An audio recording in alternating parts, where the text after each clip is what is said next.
Hello everyone. Now we will see what is oscillations, what are oscillations, and what is the simple harmonic motion, that is SHM.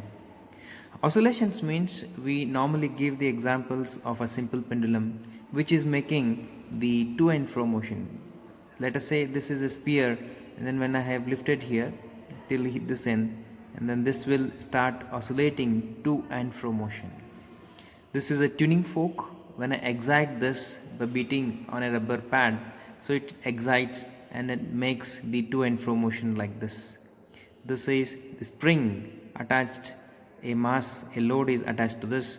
When I pull it down and leave it, it makes the to and fro motion, up and down motion. And similarly, horizontal spring, this will also make the oscillations. Say the string instruments, musical instruments, such as guitar, veena, sitar, etc. When we pluck these things, these will excited, these will start vibrating.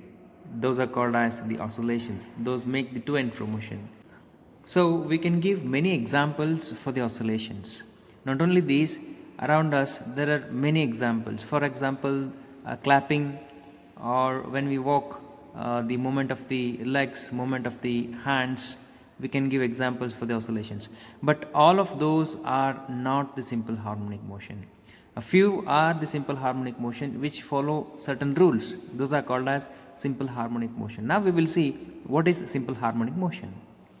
To understand the simple harmonic motion, let us consider an example of the oscillation in which the spring is attached to a mass m. So let us say the F, the applied force is applied on this, and then it will extend. This is called as a stretching or the elongation or extension. So extension X is taking place by applying the F. So when we leave it, it goes back to other end and then makes the to and fro motion in the straight line. So this is the oscillation which is taking place. Here F is the applied force and the spring will be having the restoring force. So restoring force will be opposite to this applied force. So restoring force is of the spring. It wants to come back to its original position. So we have stretched this side, we have stretched this spring this side. It wants to come back to the original position. This is the original position. It wants to come back to this position. So this is called as a mean position or the equilibrium position. So when it is oscillating, after all the oscillation, it has to stop after some time to this mean position. So that's why it is called as equilibrium or the mean position. So this is the applied force, and the restoring force is opposite to that.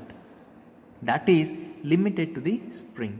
So what is happening here, as this restoring force is increasing, the restoring force Fr, let us take it as Fr, this is proportional to the x. This is proportional to the x. What is x? X is a displacement.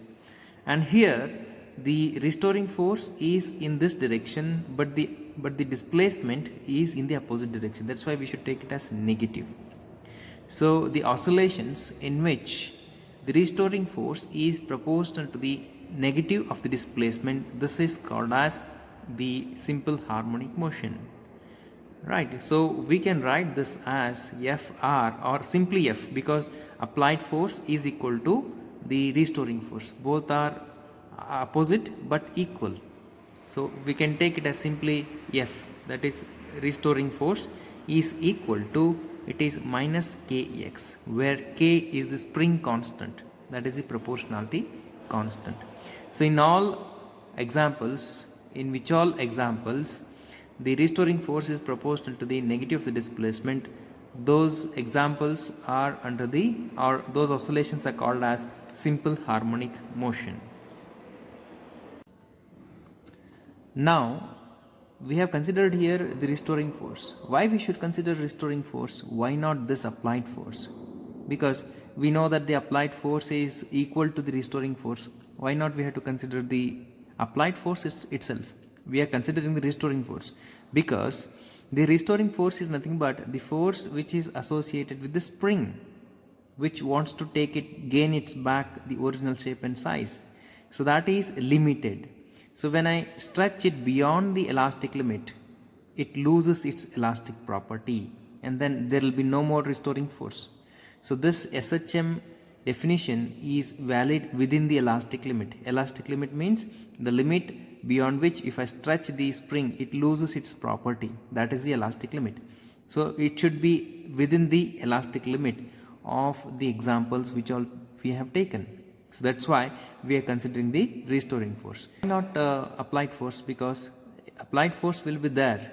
We can apply beyond the limitation also, but restoring force will not be beyond that. So it will be within the elastic limit. That's why we should consider the restoring force. These are the characteristics of the SHM. In simple harmonic motion, the body executes the periodic motion. The constant restoring force will be always acting on the body. The acceleration is proportional to the displacement. Why this acceleration? Because we know that according to Newton's second law, force is equal to mass into acceleration. So we know that the restoring force is proportional to the displacement. So instead of that, we can take it as acceleration is proportional to the displacement always. And this restoring force always points towards the mean position. Look at this. So this is the restoring force which is pointing towards the mean position, and here the restoring force is opposite. So this restoring force is pointed towards the mean position. Here the applied force will be here, like this side, and the restoring force is pointing towards the mean position. So this is the fourth one. And then the equation of the motion, that is x is equal to a sine omega t, where x is displacement, a is amplitude, omega is angular velocity, and time t is the time at that instant.